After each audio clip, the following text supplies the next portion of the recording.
The Dogs will certainly be playing with heavy hearts Saturday afternoon as they remember Vince Dooley. Maria Martin is in Jacksonville with how the Dogs are preparing for the rivalry matchup against the Florida Gators. When you step into the stadium and you see the crowd split 50-50 and, you know, the build-up and, you know, it's always a great game between us two. It's just Florida.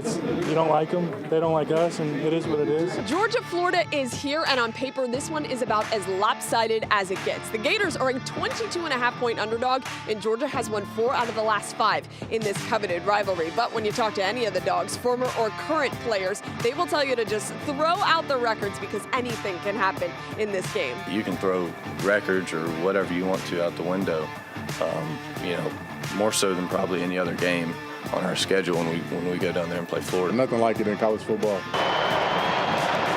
When they split half red and half blue, you know it's going to be a fight, and you know the fans are going to stay engaged the whole game up until we kick the blue guys out of there. Florida is in their first year with new head coach Billy Napier, but they have a returning quarterback who got thrown into action just before this game last year. Kirby Smart says Anthony Richardson is a different quarterback than when they faced him in 2021.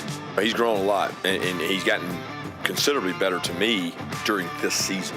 You watch every game in sequence and you say, man, this guy is growing and getting better, and they don't just limit things for him. And a lot of those Falcons players that you heard from actually weighed in on the discussion of this no longer being a neutral game and turning into a home and home. They actually love the idea. They lit up when they thought about playing in the swamp, although there's nothing set in stone. So this one is going to be in Jacksonville on Saturday afternoon.